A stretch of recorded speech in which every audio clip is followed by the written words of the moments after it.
हामी स्टडी गरिरहेका थियौँ है, हाम्रो ठ्याक्कै त्यहाँनिर थोरै स्टप भयो है। हामी स्टडी गरिरहेका थियौँ के को बारेमा, effect of volume of body, effect of force on volume of body हैन त। फोर्सले के गर्दो रहेछ त, भोल्युम अफ बडीलाई पनि के गर्दो रहेछ, असर गर्दो रहेछ। यसको कुरा तपाईले सिम्पली बुझ्न सक्नुहुन्छ अहिलेकै इक्जाम्पलबाट है। सपोज गर्नुहोस् यो एउटा कप छ मसँग, यो कपले एउटा सर्टेन के गरिरहेछ त, हावा अकुपाई गरिरहेछ यहाँनिर हैन। सपोज मैले यसरी यसलाई के गर्थे त, कुच्चाइदिएँ। हेर्नुहोस् त, पहिले यसले यति धेरै भोल्युम अकुपाई गरिरहेको थियो, अब मैले यसलाई कुच्चाइदिएँ भनेपछि यसले अकुपाई गर्ने भोल्युम घट्यो कि घटेन? अभियसली घट्यो, किनभने यसको मेटेरियल त भित्र खाँदिँदै गयो नि। यसले अकुपाई गर्ने भोल्युम अगाडिको भन्दा त अभियसली कम छ हो। यसरी के गर्न सकिन्छ, फोर्सले चाहिँ भोल्युममा असर गर्छ भनेर भन्न सकिन्छ। ठिक छ, यो भयो, यो चारवटा इफेक्ट भयो। हाम्रो सेपमा चेन्ज ल्याउन सक्छ, सेपमा यो पनि सेपमै चेन्ज भयो हैन, सेपमै चेन्ज आएको भयो। एक्जाम्पल दिने तपाईले यसरी सपोज मैले एउटा बेलुन चाहिँ पानी हालेँ, बेलुनमा पानी हालेर त्यसलाई एकतिर फोर्स लगाएँ भने त्यसको सेपमा चेन्ज आउँछ। त्यसै गरी अर्को मोसनमा आउँछ। मैले एउटा फुटबललाई बिस्तारै किक गरेँ भने थोरै मात्र अगाडि बढ्छ, धेरै किक गरेँ भने धेरै अगाडि बढ्छ हैन। हो त्यहाँनिर चेन्ज भयो, भेलोसिटीमा चेन्ज आयो, त्यही भएर त्यो चाहिँ के भयो, एक्सेलरेसन हुन गयो हैन। पहिले एउटा सर्टेन भेलोसिटीले हिँडिरहेको थियो, भेलोसिटीको कुरा हामी एकैछिनमा गर्छौँ, टेन्सन नलिनु। एउटा सर्टेन भेलोसिटीमा अगाडि हिँडिरहेको थियो हैन, र के भयो, हामीले त्यसलाई अझै धेरै भेलोसिटी बनायौँ, कम बनायौँ भने भेलोसिटीमा चेन्ज आयो नि त हैन, त्यसलाई एक्सेलरेसन भनेर भनिन्छ। अर्को के आयो, डिरेक्सनमा चेन्ज आयो। हामीले बस ड्राइभरको कुरा गऱ्यौँ, उसले के गर्छ त, लेफ्टतिर पनि टर्न गर्न सक्छ, राइटतिर पनि टर्न गर्न सक्छ। उल्टो भयो त, लेफ्टतिर पनि टर्न गर्न सक्छ, राइटतिर पनि टर्न गर्न सक्छ, सिधै अगाडि पनि हिँड्न सक्छ, पछाडि पनि ब्याक पनि जान सक्छ। मान्छे फोर्सको कारण डिरेक्सनमा पनि चेन्ज ल्याउन सकिने रहेछ। त्यसै गरी के छ, भोल्युम अफ बडी, बडीको भोल्युममा नै चेन्ज ल्याउन सक्यो। अघि भर्खरै हामीले कपको इक्जाम्पल दियौँ। ठिक छ, यो कुरा बुझ्नु भयो होला। अब यहाँनिरबाट हामीले के हेऱ्यौँ त, effect of force, effect of force on body भन्ने कुरा हेऱ्यौँ यहाँनिर होइन। एउटा कुरा अरू के आयो, इफेक्ट अफ फोर्सको कुरा पनि तपाईहरुले बुझ्न जरुरी छ है। इफेक्ट अफ फोर्सको कुरा यहाँनिर हामीले बुझ्यौँ। ठिक छ, यसपछि यहाँनिर हाम्रो अर्को टपिक के रहेको छ त भन्दा, रेस्ट एन्ड मोसनको बारे बुझ्नु अब थोरै। रेस्ट एन्ड मोसन, ठिक छ, रेस्ट एन्ड मोसन। के हो रेस्ट, के हो मोसन भन्ने कुराहरू यहाँनिरबाट बुझ्न जरुरी छ। सुरुमा त अब रेस्ट र मोसनको बारे स्टडी गर्दाखेरि के कुरा याद गर्नु भने, यो कुराहरू थोरै एउटा इक्जाम्पलद्वारा हामी बुझ्ने कोसिस गरौँ है त। सपोज तपाईँ र तपाईँको साथी एउटा बसमा हिँडिराख्नु भएको छ है, तपाईँ र तपाईँको साथी एउटा बसमा हिँडिराख्नु भएको छ। बाहिर हेर्नुहुन्छ तपाईँले, बाहिर हेर्दा के देख्नुहुन्छ भने, अथवा यस्तो सोचौँ न, बाहिर एकजना मान्छे तपाईँहरूलाई हेरिरहेछ है, तपाईँ दुईजना बसमा हुनुहुन्छ, बाहिर एकजना मान्छे तपाईँलाई हेरिरहेको छ। अब बसभन्दा बाहिर भएको मान्छेले तपाईँलाई के देख्छ त भन्दा, तपाईँ त हिँडिरहेको देख्छ हैन, बस हिँडिरहेको छ, त्यही भएर तपाईँहरू पनि हिँडिराख्नु भएको छ। ठिक छ, कुरा क्लियर छ, उसले देख्छ। तर तपाईँले तपाईँको साथीलाई कस्तो देख्नुहुन्छ, जो बसमा छ, ऊ त हिँडेको छैन हैन। बाहिरको मान्छेले के देख्यो त, तपाईहरू हिँडेको देख्छ उसले हैन, तर भित्रै भएको मान्छेले चाहिँ एक अर्का नहिँडेको जस्तो देखिन्छ। भनेपछि यहाँबाट बुझ्न के जरुरी छ भने, कोही मान्छेले कोही अर्को मान्छेलाई रेस्टमा देख्छ भने हिँडेको छैन। ठिक छ, अब यहाँबाट बुझौँ, रेस्ट भनेको नहिँड्नु, मोसन भनेको हिँड्नु, सिम्पल कुरा है। रेस्ट भनेको हिँड्नु, मोसन भनेको के हो त, नहिँड्नु जस्तै त हो हैन। हो यहाँबाट के बुझिन्छ, अब अगाडिको कुरामा हामीले जोड्यौँ भने, यदि मैले कोही मान्छेलाई नहिँडेको जस्तो देख्छु भने त्यो नहिँडेको मात्रै नहुन सक्छ है। कोहीलाई नहिँडेको जस्तो देख्छु भने अर्कोले त्यसलाई हिँडेको देख्न सक्छ। जस्तै मैले मेरो साथी जो सिटको साइडमा छ उसलाई नहिँडेको जस्तो देखेँ, ऊ रेस्टमा छ भन्ने देखेँ मैले, तर बाहिरको मान्छेले के देखिरहेछ, ऊ मोसनमा छ जस्तो देख्छ। त्यसै गरी यदि कसैले कुनै अब्जेक्टलाई मोसनमा देख्छ भने, कुनै अब्जेक्टलाई मोसनमा देख्छ भने त्यो मोसनमै छ है भनेर मात्रै भन्न मिल्दैन, त्यो रेस्टमा पनि हुन सक्छ। ठिक छ, जस्तै कस्तो भयो त भन्दा, बाहिरको मान्छेले मोसनमा देख्यो तर अर्को मेरो साथीले मलाई रेस्टमा देख्यो। त्यसैले के हुने रहेछ, जुन कुनै एउटा अब्जेक्टलाई हेरिरहेको छु मैले, त्यो अब्जेक्ट रेस्टमा पनि छ सँगसँगै त्यो मोसनमा पनि हुन्छ है। रेस्टमा पनि छ सँगसँगै मोसनमा पनि छ। थोरै त्यसलाई बुझ्ने प्रयास गर्नुहोस्, बुझिहाल्नुहुन्छ। यसलाई अर्को तरिकाले बुझ्दाखेरि म पृथ्वीमा बसिरहेको छु, हामीलाई थाहा छ पृथ्वी त घुमिरहेको छ नि, होइन र? पृथ्वी घुमिरहेको छ, म पृथ्वीमा छु। अब म र तपाईँ चाहिँ हेर्दाखेरि के देखिन्छ, तपाईँ र म एकअर्कासँग रेस्टमा छौँ, तर पृथ्वी बाहिर कसैले हेरिरहेको छ भने हामीले के देख्छ, अरे यार यिनीहरू त घुमिरहेको छ त, हेभी घुमिरहेको जस्तो देख्छ नि, होइन? हो, त्यो भनेको के भयो त, मोसनमा छ जस्तो भनेर बुझिन्छ क्या त्यहाँनिर। त्यसैले कुनै अब्जेक्ट रेस्टमा छ भने त्यो रेस्टमै छ है भनेर कसैले एक्ज्याक्टली भन्न सक्दैन। कुनै अब्जेक्ट मोसनमा छ भने त्यो मोसनमै छ है भनेर कसैले पनि भन्न सक्दैन। त्यो भनेको चाहिँ हाम्रो प्रकृतिको नियम, नेचरको एउटा ल भयो है त, नेचरको एउटा ल हुन गयो। रेस्ट र मोसनको कुरा यहाँनिर तपाईँले बुझ्नुभयो होला। भनेपछि जसले हेरिरहेको छ त्यो अनुसार पो डिटरमाइन हुने भयो त, कसको हेराइ अनुसार हामीले काम गरिरहेको छौँ, ठिक छ? कसको हेराइ अनुसार हामीले काम गरिरहेको छौँ त्यो अनुसार रेस्ट र मोसन चाहिँ के हुने रहेछ त, डिटरमाइन हुने रहेछ हेराइ अनुसार। यसलाई फिजिक्सको भाषामा फ्रेम अफ रेफरेन्स भनेर भनिन्छ, ठिक छ? हेराइमा डिपेन्ड गरिन्छ, फ्रेम अफ रेफरेन्स। अब रेफरेन्स भनेपछि के भयो त, रेफरेन्स भनेको कसले हेरिरहेको छ, ठिक छ? फ्रेम अफ रेफरेन्स कुनै ठुलो टर्म होइन। रेफरेन्स भनेको कहाँ बसेर हेरिरहेको छ, रेफरेन्स कुएको आधारमा हेरिरहेको छ। मैले के बस कुदिरहेको छ भने त्यो बाहिर बसेको मान्छेको अनुसार म हेरिरहेको छु कि मेरो बसको साथीको अनुसार हेरिरहेको छु। यदि मैले बाहिरको मान्छेलाई लिए, उसको कुरा ठिक हो भनेर लिए भने ऊ मेरो फ्रेम अफ रेफरेन्स भयो। यदि मेरो साइडको साथीको कुरा मैले माने भने ऊ मेरो फ्रेम अफ रेफरेन्स भयो है त। त्यसैले के फ्रेम अफ रेफरेन्स लिनुहुन्छ त्यो अनुसार डिटरमाइन हुन्छ। फ्रेम अफ रेफरेन्सलाई अर्को भाषामा चाहिँ अब्जर्भर पनि भनिन्छ है। अब्जर्भर कसले अब्जर्भ गरिरहेको छ त्यो अनुसार हामीले हेर्नुपर्ने हुन्छ रेस्ट र मोसनको कुराहरूलाई, ठिक छ? यो कुराहरू बुझ्न जरुरी छ, क्लियर हुन जरुरी छ, किनभने होला यसको कामहरू न्युमेरिकलमा नआउला तर यसले फिजिक्सको अन्डरस्ट्यान्डिङलाई अगाडि बढाउँछ। हामी त फिजिक्सको कुरा स्टडी गरिरहेका छौँ नि, होइन त? फिजिक्सको अन्डरस्ट्यान्डिङलाई अगाडि बढाउन जरुरी छ। यो टपिक पछि तपाईँहरूले स्टडी गर्नुहुन्थ्यो क्लास 11मा, तर अहिले नै स्टुडेन्टहरू धेरै अनक्लियर हुन सक्छन्, किनभने स्टुडेन्टहरूको माइन्डमा धेरै क्वेसन आउँछ। किन मलाई यस्तो थाहा भयो भन्दा मैले पनि यो स्टुडेन्ट लेभलमा हुँदा आफूलाई मलाई धेरै यस्तो क्वेसन्सहरू आउँथ्यो। म बसमा बसिरहेको छु नि त मैले देख्दिनँ, बसमा बसिरहन्छ रुखहरू पनि त हिँडिरहेको छ नि, होइन र? तर के साँच्चै रुखहरू हिँड्या हुन् त भन्ने क्वेसन्सहरू आउँथ्यो, होइन? तर यसको सठिक एन्सर चाहिँ हुँदैन थियो। तर यसले यो सबै कुरालाई एन्सर दिन मद्दत गर्छ र तपाईँले मजाले बुझ्नु पनि हुन्छ यो कुराहरू है। अब हामीले के गर्नु पर्यो भने हामीले बुझ्यौँ, के बुझ्यौँ त भन्दा रेस्ट र मोसन भन्ने कुरा, कुनै कुरा रेस्टमा छ भने त्यो मोसनमा पनि हुनसक्छ, मोसनमा छ भने रेस्टमा पनि हुनसक्छ भन्ने कुराहरू हामीले बुझिसक्यौँ। यसमा कुनै पनि द्विमत छैन। अब यसको थोरै डिफिनेसन लेख्नुपर्ने हुन्छ। रेस्ट भन्दाखेरि के भनिन्छ त, कुनै अब्जेक्ट रेस्टमा छ भन्दा यदि कुनै अब्जेक्टले है, यदि कुनै अब्जेक्टले आफ्नो पोजिसन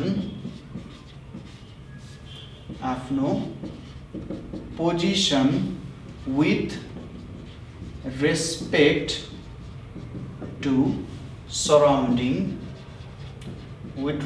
सराउन्डिङ चेन्ज गर्दैन भने, ठिक छ? यो कुरा बुझ्नुभयो? रेस्ट भनेको के रहेछ, यदि कुनै पनि अब्जेक्टले आफ्नो position with respect to surrounding भनेको फ्रेम अफ रेफरेन्स, अथवा यसरी बुझौँ, कुनै पनि अब्जेक्टले आफ्नो पोजिसन जुन छ विथ रेस्पेक्ट टु हाम्रो अब्जर्भर चेन्ज गर्दैन भने त्यो अब्जेक्ट रेस्टमा छ, ठिक छ? यदि पोजिसन चेन्ज गर्दैन भने त्यो अब्जेक्ट केमा छ त, रेस्टमा छ। अनि मोसन भनेको के हुन गयो त, यदि कुनै अब्जेक्टले आफ्नो पोजिसन सराउन्डिङको रेस्पेक्टमा चेन्ज गर्छ भने त्यो मोसन हुन गयो, ठिक छ?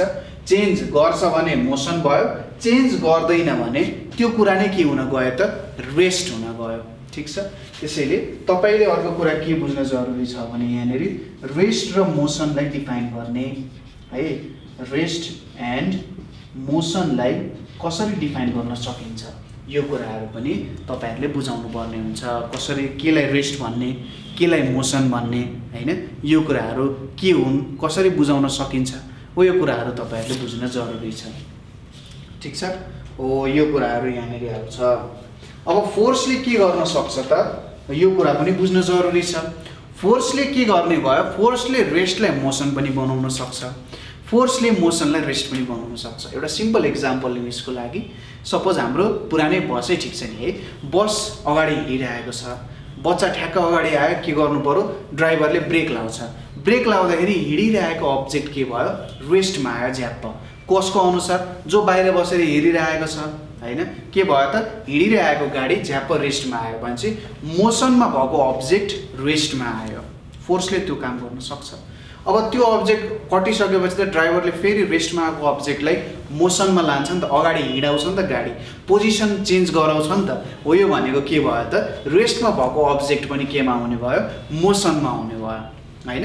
रेस्टमा भएको अब्जेक्ट केमा आउने भयो, मोसनमा आउने भयो। त्यसैले फोर्सले के गर्न सक्ने रहेछ, रेस्टमा छ भने मोसनमा पनि ल्याउन सक्छ, र यदि मोसनमा छ भने रेस्टमा पनि के गर्न सक्ने भयो, ल्याउन सक्ने उसको क्षमता भयो। कुरा बुझ्यो, कुरा क्लियर छ। फोर्सले यो काम चाहिँ गर्न सक्छ। फोर्सले रेस्टलाई मोसन बनाउन सक्छ, मोसनलाई रेस्ट बनाउने पनि उसको क्षमता छ है। ल यो कुराहरु बुझियो होला। अब अर्को कुरा हामी हेर्छौं, रेस्ट र मोसनको बारेमा नि हेर्यौं हामीले, के रहेछ रेस्ट र मोसन भन्ने कुराहरु। त्यसपछि अर्को हाम्रो के छ त टपिक, टाइप्स अफ मोसन भन्ने कुरा छ। ठीक छ, के छ, टाइप्स अफ मोसन हेरौँ है त। टाइप्स अफ मोसन, मोसनको प्रकारहरु हामी हेर्न गइरहेका छौं। जति बेला हाम्रो पोजिसन हामी चेन्ज गरिरहेका हुन्छौं, कति प्रकारले हामी पोजिसन चेन्ज गराउन सक्छौं होला, यो नै हाम्रो के हुन जान्छ त, टाइप्स अफ मोसनको कुरा हुन जान्छ। कति प्रकारले हामी पोजिसन चेन्ज गराउन सक्छौं, त्यो नै हाम्रो के हुने भयो त, टाइप्स अफ मोसन अन्तर्गत पर्ने भयो। अब हामी टाइप्स अफ मोसन अन्तर्गत पढ्छौं। सुरुमा हाम्रो फर्स्ट छ, के छ त, ट्रान्सलेटरी मोसन भनेर छ। ट्रान्सलेटरी मोसन भनेर छ। यसलाई चाहिँ लिनियर मोसन भनेर पनि भनिन्छ। लिनियर मोसन भनेर पनि भनिन्छ। ठीक छ, ट्रान्सलेटरी मोसन अथवा लिनियर मोसन भनेर भनिन्छ। अब के हुन्छ त यो ट्रान्सलेटरी मोसन अथवा लिनियर मोसनमा भन्ने कुरा हामी बुझौं। ट्रान्सलेटरी मोसन भनेको motion in a straight line, simple कुरा, motion in a straight line. अब के बुझाउनु त यसमा, हेर्नुस् त, यदि तपाई सिधा बाटो हिँड्नुहुन्छ, ठीक छ, यदि तपाई सिधा बाटो हिँड्नुहुन्छ भने त्यो चाहिँ मोसन, ट्रान्सलेटरी मोसन हुन जान्छ। ठीक छ, motion of a body along a straight line भनेको एउटा ट्रान्सलेटरी मोसन हुन सक्छ। स्ट्रेट लाइन त हुने भयो नि हैन। अथवा यसलाई अर्को तरिकाले बुझ्न पनि सकिन्छ, स्ट्रेट लाइन भयो यहाँ, ल मोसन इन स्ट्रेट लाइन जस्तो भयो। ल ठिकै छ, यसलाई हेरौँ है त, बुझौँ।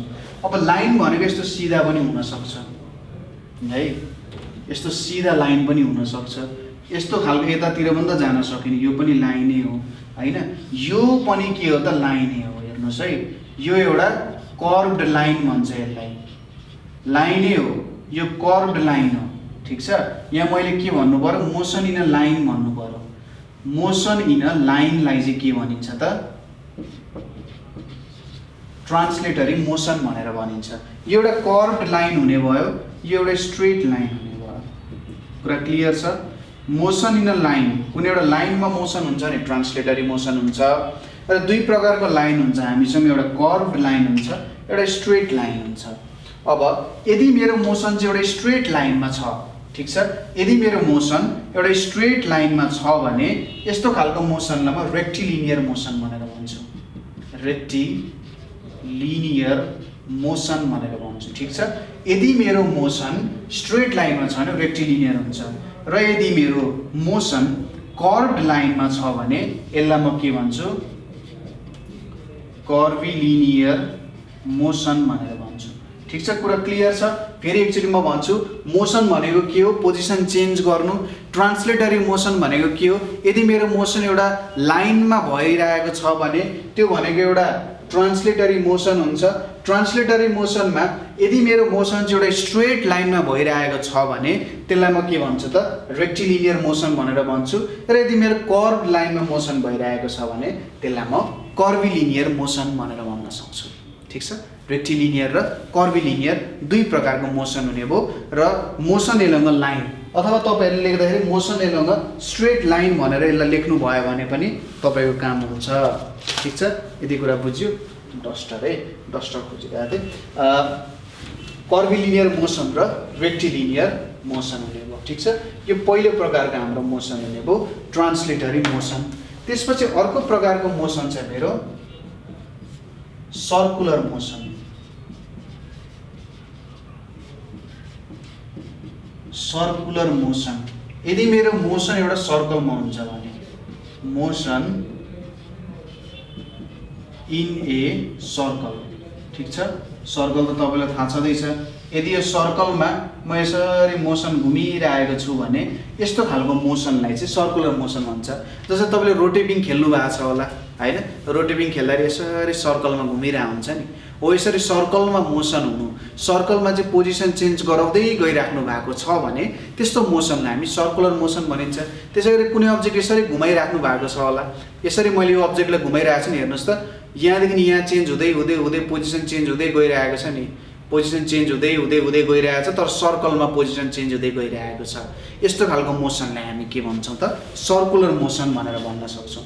ठीक छ, यदि बडीले फलो गर्ने पाथ चाहिँ सर्कुलर छ, ठीक छ, बडीले फलो गर्ने पाथ चाहिँ सर्कुलर छ भने यसलाई सर्कुलर मोसन भनेर भन्न सकिन्छ। त्यसै गरी अर्को के छ रोटेटरी मोसन भनेर छ। ठीक छ, मोसन इन सर्कल हामीले बुझिहाल्यौँ। त्यसपछि अर्को के छ हाम्रो रोटेटरी मोसन भनेर छ है, वर्डमा रोटेटरी मोसन भनेर छ। अब रोटेटरी मोसन म सुरुमा एउटा डेफिनेसन लेख्दैछु। रोटेटरी मोसन भनेको motion about an axis or fixed point.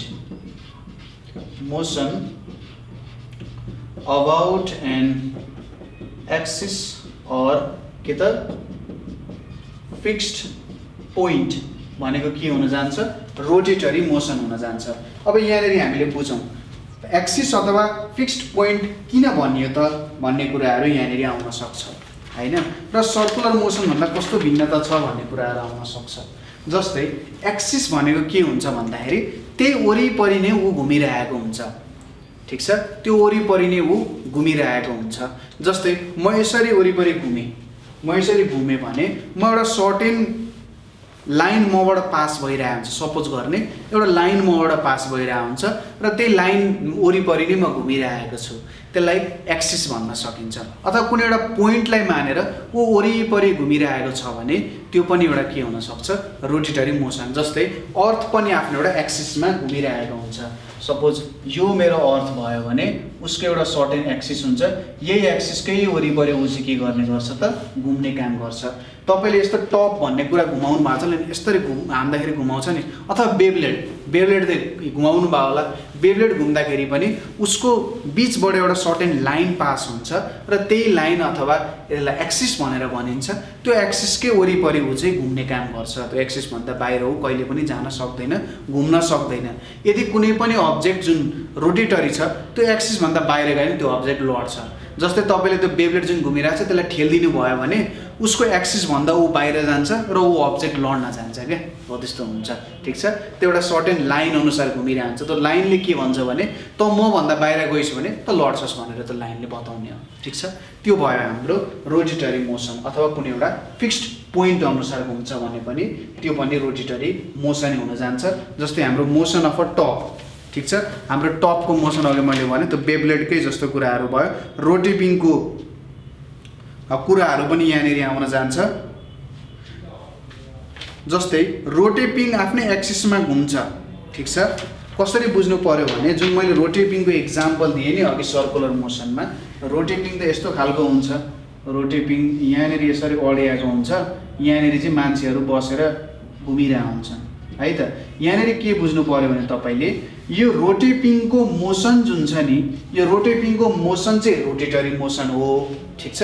रोटेपिङको motion चाहिँ रोटेटरी मोसन हो, किनभने रोटेपिङ आफै चाहिँ केमा छ, रोटेटरी मोसनमा छ। एउटा सर्टेन हेर्नुहोस् त, यो पोइन्ट अनुसार, यो पोइन्ट फिक्स्ड पोइन्ट अनुसार घुमिरहेको छ।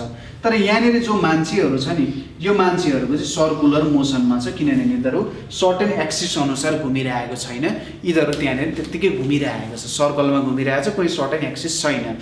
तर यो जुन रोटेटरी मोसनमा जुन रोटेपिङ छ, यो रोटेपिङ चाहिँ एउटा फिक्स्ड पोइन्ट अनुसार घुमिरहेको कारण यसको चाहिँ एउटा रोटेटरी मोसन छ। अगाडिको एक्जाम्पल सर्कुलर मोसनमा के दिनु भने people on rotating are in circular motion भनेर भन्न सक्नुहुन्छ, ठिक छ। त्यसैले रोटेटरी मोसन र सर्कुलर मोसनमा कन्फ्युज नहुनु होला है त।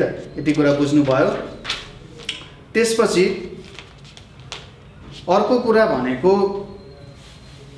हाम्रो जुन टपकै कुराहरू पनि छ, जुन म यसरी बेब्लेड घुमाउँछु नि, त्यो बेब्लेडको कुरामा के छ भने हाम्रो बाहिरको बेब्लेडको पोर्सन चाहिँ सर्कुलर मोसनमा छ र माथिको टप पोर्सन जुन छ त्यो चाहिँ केमा छ त, रोटेटरी मोसनमा छ, ठिक छ। कुरा बुझ्नुभयो के हुँदो रहेछ। बाहिरको जुन सर्कल छ त्यो चाहिँ सर्कुलर मोसनमा छ। जस्तै यसरी म बनाएर देखाउँछु, यहाँनिर हेरौँ है त। मैले मेटाइदिएँ, सायद तपाईँहरूले लेख्नुभयो होला। यहाँको कुरा जुन छ हाम्रो, जस्तै यो यसरी टप हुन्छ एउटा, अनि यहाँनिर आउँछ, यसरी बनाऊँ, यहाँनिर आउँछ नि, यसरी यहाँनिर आउँछ है, यहाँनिर आउँछ, यहाँनिर यसरी सर्कल हुन्छ। यो त वरिपरि घुमिरहेको हुन्छ है, यसरी घुमिरहेको हुन्छ। यसको जुन यो बाहिरको पोर्सन छ, यो बाहिरको पोर्सन चाहिँ सर्कुलर मोसनमा हुन्छ, तर यो टुप्पोको पोर्सन जुन छ यो चाहिँ एउटा रोटेटरी मोसनमा हुन जान्छ, ठिक छ। कुरा क्लियर छ, बुझ्नुभयो होला कुन कसरी मोसन हुन्छ भन्ने कुरा मात्रै हो। एउटा जेनरल एक्जाम्पल दिँदा तपाईँले हुन्छ। यसको बारेमा डिटेलली हामी कुनै बेला स्टडी गर्छौँ है त, रोटेटरी मोसनको बारेमा।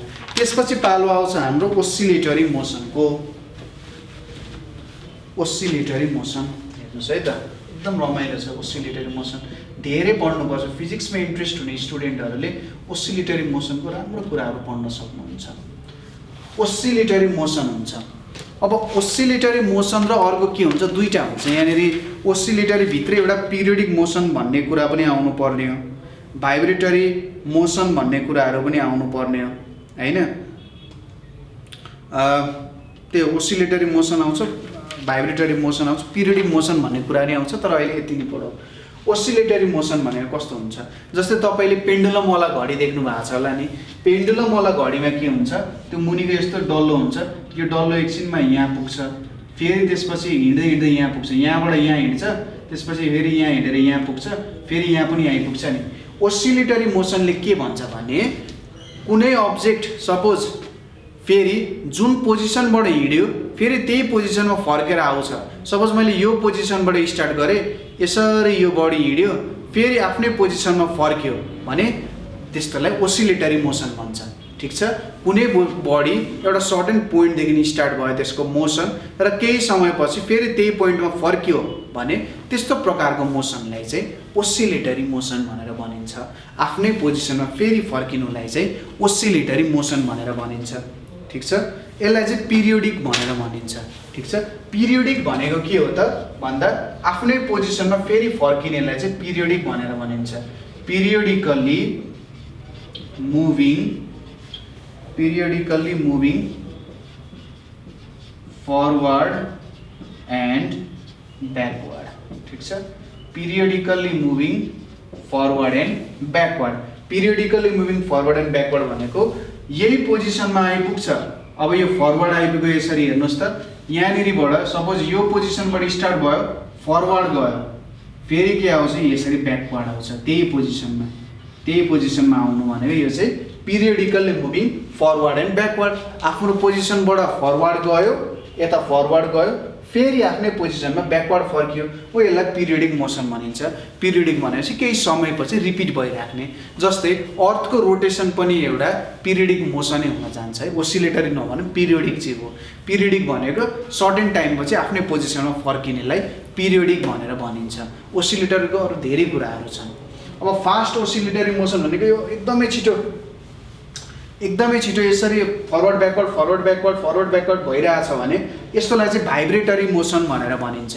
ठिक छ, एकदम छिटो फरवर्ड ब्याकवर्ड भइरहेको छ भने यस्तोलाई हामी भाइब्रेटरी मोसन भनेर भन्छौँ। ठिक छ, भाइब्रेटरी के भन्छौँ त मोसन भनेर हामी यो कुरालाई डिस्क्राइब गर्छौँ। कुरा बुझ्नुभयो के रहेछ? ओसिलेटरी मोसन भनेको जहाँबाट आयो त्यहीँबाट फर्किने, पिरियडिकल्ली मुभिङ फरवर्ड एन्ड ब्याकवर्डलाई ओसिलेटरी मोसन भन्छ। र यदि यो ओसिलेसन एकदमै फास्ट हुन्छ भने त्यस्तोलाई हामी भाइब्रेटरी मोसन भनेर भन्छौँ। ओसिलेटरी मोसन हामीले बुझ्यौँ है के रहेछ, तपाईँले लेख्न पनि सक्नुहुन्छ। त्यसपछि अर्को एउटा आउँछ ऱ्यान्डम मोसन भन्ने।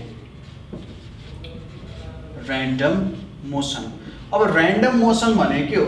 ऱ्यान्डम भनेको यसको पोजिसन यहाँदेखि कहाँ पुग्छ, पछि कहाँ हुन्छ भन्ने कुराहरू यदि हामीलाई थाहा हुँदैन, यदि त्यसको कुराहरू हामी थाहा पाउँदैनौँ भने त्यस्तो प्रकारको मोसनलाई हामी ऱ्यान्डम मोसन भनिन्छ। ठिक छ, ऱ्यान्डम मोसनलाई हामीले डिफाइन गर्नु पर्यो भने कसरी डिफाइन गर्न सकिन्छ भने सिम्पल छ, sudden change in position. Sudden change in position हुन्छ भने ऱ्यान्डम मोसन भयो। जस्तै सर्कुलर मोसनमा त के हुन्छ, एउटा सर्कलमै घुमिरहेको हुन्छ। लिनियर मोसनमा के हुन्छ, सिधा लाइनमा हिँडिरहेको हुन्छ अथवा एउटा कर्भमा हिँड्छ हैन, त्यही त हो, बाटो त्यही त एउटै हो।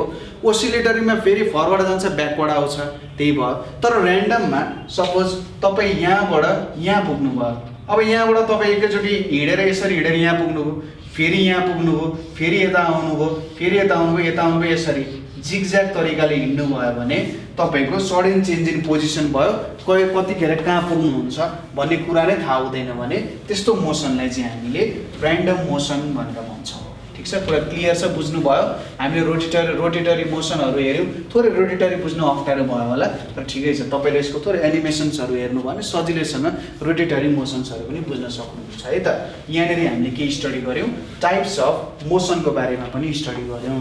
ठिक छ, अर्को तपाईँले राख्नुपर्ने टपिक भनेको के रहेछ, टाइप्स अफ मोसनको कुरा पनि बुझ्न जरुरी छ है, टाइप्स अफ मोसन। अब पालो आउँछ ऱ्यान्डम मोसनको बारे बुझ्नको लागि तपाईँले अरू केही नगर्ने, एउटा सिम्पल पेपर लिने है, पेपर लिने यसरी हावामा तल झार्ने। त्यो हावामा तल झार्दाखेरि देख्नुहुन्छ त पेपर डिफ्रेन्ट तरिकाले हिँडिरहेको हुन्छ त्यहाँनिर है, त्यो नै एउटा ऱ्यान्डम मोसनको इक्जाम्पल हुनसक्छ। पेपर भयो अथवा प्वाखहरू हुनसक्छ, चराहरूको प्वाखहरू, त्यो पनि ऱ्यान्डम मोसनमै हुन्छ। अब पालो आयो स्पिड एन्ड भेलोसिटीको है त, स्पिड एन्ड भेलोसिटीको कुरा आयो यहाँनिर। अब स्पिड एन्ड भेलोसिटीमा हामी बुझौँ है त। स्पिड एन्ड भेलोसिटी भनेको के हुनसक्छ भने यो पनि मोसनसँग रिलेटेड कुरा हो। अब मोसनहरू विभिन्न प्रकारको हुनसक्छन्। अघि हामीहरू पढ्यौँ नि, कोही सिधा पनि हिँड्न सक्छ, कोही बाङ्गो बाटो पनि हिँड्न सक्छ, कोही एउटा सर्टेन एक्सिसमा पनि घुम्न सक्छ, कोही घुमी मात्र राख्न पनि सक्छ, कसैको पिरियडिक फरवर्ड ब्याकवर्ड मोसन पनि हुनसक्छ होइन, अथवा कोही फास्ट पिरियडिक फरवर्ड ब्याकवर्ड भइरहेको छ हुनसक्छ। हो यस्तो खालको विभिन्न प्रकारको मोसन हुनसक्छ। अब त्यो मोसन हुँदाखेरि त्यहाँनिर के हुनसक्छ भने तिनीहरूले चाहिँ इक्वल डिस्टेन्स कभर नगर्न सक्छन् इक्वल इन्टरभल अफ टाइममा। ठिक छ, मैले भन्न खोजेको कुरा हेरौँ, यहाँ मैले एउटा यसरी लाइन बनाएँ यहाँनिर है त, यहाँनिर लाइन बनाएँ। सपोज यो मेरो रोड 1000 मिटरकै छ अरे, ल यति 1000 मिटरको छ। अब मैले यहाँनिर के गरेँ, 1 सेकेन्डमा मैले 10 मिटर ट्राभल गरेँ। ठिक छ, 1 सेकेन्डमा म 10 मिटर हिँडेँ। अब दोस्रो सेकेन्ड है, 2 सेकेन्डमा होइन, दोस्रो सेकेन्डमा म 15 मिटर हिँडेँ, तेस्रो सेकेन्डमा म 9 मिटर हिँडेँ, चौथो सेकेन्डमा म 100 मिटर हिँडेँ, पाँचौँ सेकेन्डमा म 800 मिटर हिँडेँ अरे, ल खतरा, 1 सेकेन्डमा 800 मिटर है, 900 भयो, जे होस् यसरी हिँडेँ अरे। हेर्नुहोस् त, पहिलो सेकेन्ड 1 सेकेन्डमा म कुनै बेला 10 मिटर हिँड्छु, कुनै बेला म 15 मिटर हिँड्छु, कुनै बेला 9 मिटर हिँड्छु, कुनै बेला 800 मिटर पनि हिँड्छु। यसले के देखाउँछ भने मेरो जहिले पनि कति हेर्नुस् त प्रत्येक सेकेन्ड मेरो ट्राभल गरिराख्ने डिस्टेन्स सेम नहुन सक्छ। हो यति बेला हामीले के को टर्म युज गर्छौं भने स्पिड को टर्म युज गर्छौं। अब स्पिड भनेको के हो त स्पिड भनेको रेट अफ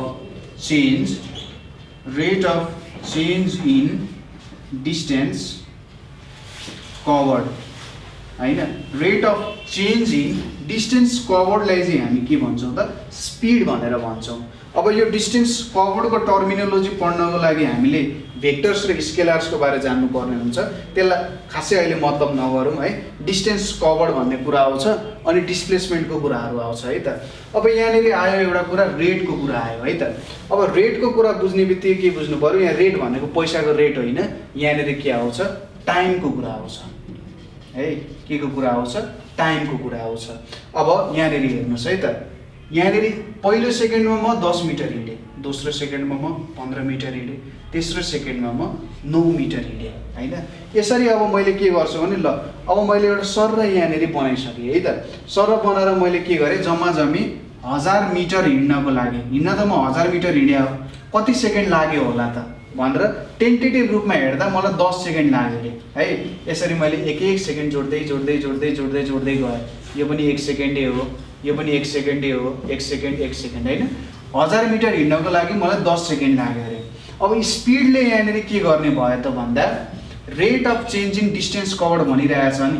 अब स्पिडले मलाई के दिने भयो यहाँ 100,000/10 गर्छु म यसले के दिने भयो यो काट्यो 100 मिटर पर सेकेन्ड दिन्छ। युनिटको बारे पनि खासै ख्याल नगर्नु भनिदिइहाल्छु। 100 मिटर पर सेकेन्डले के भन्यो त भन्दाखेरि प्रत्येक सेकेन्ड चाहिँ म 100 मिटर हिँड्छु भनेर भन्यो। प्रत्येक सेकेन्डमा 100 मिटर हिँड्छु। अरे सर यहाँनिर त 10 मिटर हिँडिरहेछ यहाँ 15 हिँडिरहेछ 800 मिटर हिँडिरहेछ के गफ्तेको 100 मिटर यहाँ त्यतिकै लेखेर हुन्छ होइन। यसले के भन्न खोजिरहेछ भन्दाखेरि एभरेज अथवा टेन्टेटिभ रूपमा चाहिँ तपाईँ प्रत्येक सेकेन्ड 100 मिटर हिँडिराख्नु भएको छ भन्ने कुरा हो। तपाईँले स्ट्याटिस्टिक्स भन्ने सब्जेक्ट पढ्नु भएको छ भने क्लास सायद 6 मा पढ्नुपर्छ होला। स्ट्याटिस्टिक्समा एउटा मिन भन्ने कुरा पढ्नुपर्छ होला। त्यो मिन भन्ने कुराले के गर्छ भन्दाखेरि एउटा बिचको भ्यालु भेट्ने काम गर्छ सेन्ट्रल भ्यालु भेट्ने काम गर्छ। त्यसले के डिफाइन गर्छ भन्दाखेरि त सबै डेटाहरू चाहिँ कहाँनेरि आउन खोजिरहेको छ भन्ने कुरा हुन्छ। एउटा पोइन्टमा आएर जोडिन्छ भन्ने जस्तो हो। यहाँ पनि त्यही कुराहरू आउन खोजे जस्तो हो है त। एउटा सर्टेन यतिमा चाहिँ यति चाहिँ हिँड्छ है प्रत्येक सेकेन्ड यति हिँडे जस्तो हो भन्न मात्रै खोजा। यसो सोच्नुहोस् त यहाँनेरि एकछिन यो भिडियोलाई पज गर्नुहोस् र यो कुरालाई सोचेर हेर्नुहोस् यस मिल्न खोज्छ यहाँनेरि है। एउटा मिडल कुनै भ्यालुमा चाहिँ यो पुग्न खोज्छ। ठ्याक्कै मैले पनि त्यस्तो भ्यालु लिएर गरेँ होइन। अब यहाँनेरि हेर्नुहोस् स्पिडको फर्मुला लेखौँ हामी। स्पिडको फर्मुला के हुन जान्छ distance covered by time taken हुन जान्छ है टाइम टेकन। अब डिस्टेन्स भन्ने बित्तिकै के आउँछ लेन्थ भन्ने आउँछ। डिस्टेन्स भन्ने बित्तिकै के आउँछ एउटा पोइन्टदेखि अर्को पोइन्टसम्मको लेन्थ कति छ। अब लेन्थलाई मेजर गर्नको लागि हामी के युज गर्छौँ मिटर युज गर्छौँ र टाइमलाई मेजर गर्नको लागि हामी सेकेन्ड युज गर्छौँ। त्यही भएर मिटर पर सेकेन्ड हुने भयो। ठिक छ यो भयो हाम्रो स्पिडको कुरा। अब अर्को कुरा आउँछ यहाँनेरि हाम्रो भेलोसिटीको कुराहरू आउँछ है। भेलोसिटीको कुराहरू आउँछ। भेलोसिटीको कुरामा पनि लगभग यही नै कुराहरू हो। थोरै डिफ्रेन्ट हुन्छ र यो कुरालाई म एक्सप्लेन गर्ने कोसिस गर्छु है त। यहाँनिर फर्मुलामा डिफ्रेन्स आउँछ हेर्नुहोस् है। भेलोसिटी भनेको के हुन्छ भेलोसिटी भनेको डिस्टेन्स ट्राभल्ड अघि हामीले डिस्टेन्स कभर्ड लेखेका थियौँ है। ल डिस्टेन्स कभर्डै लेखौँ।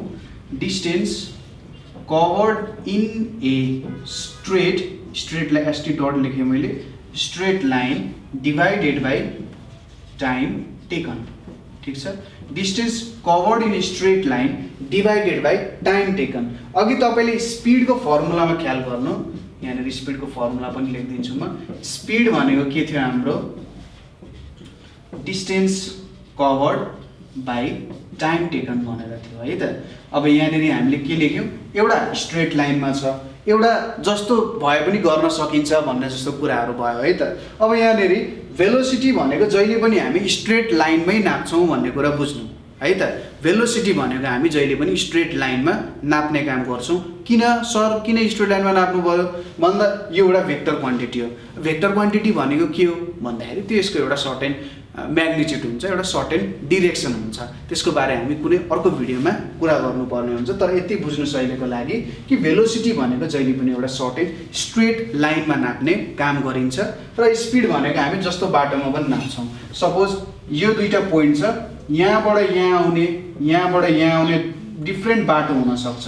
यदि मैले बाङ्गो बाटोहरू चुज गरेँ भने म स्पिड मेजर गर्नुपर्ने हुन्छ।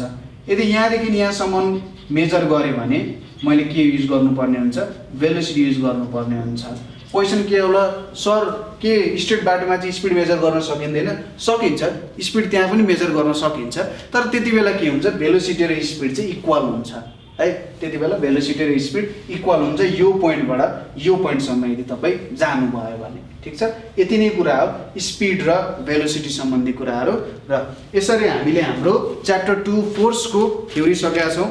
अब अर्को क्लासमा हामीले यसको थोरै न्युमेरिकल त छैन होला, यसको अरू क्वेसन्सहरू हेर्छौँ है त। यहाँनिर विभिन्न सल्भ गर्नुपर्ने क्वेसन्सहरू छ, त्यो क्वेसनहरू हेर्छौँ। न्युमेरिकल पनि रहेछ, न्युमेरिकल पनि हेर्छौँ। यहाँसम्म तपाईँहरूलाई केही प्रब्लम भयो भने तपाईँहरूले हामीलाई कल गर्न सक्नुहुन्छ 9849595895 मा। त्यसै गरी तपाईँहरूले हामीलाई nepalonlineschool.org मा पनि मेसेज गर्न सक्नुहुन्छ। कमेन्ट सेक्सन त छँदैछ, तपाईँहरूले हामीलाई अगाडि भनेकै नम्बरमा व्हाट्सएपमा पनि मेसेज गर्न सक्नुहुन्छ, भाइबरमा पनि मेसेज गर्न सक्नुहुन्छ, फेसबुकमा पनि मेसेज गर्न सक्नुहुन्छ। कुनै प्रब्लम भयो भने भन्नु होला है त। ठिक छ, ल आजको लागि यति नै। Thank you for watching.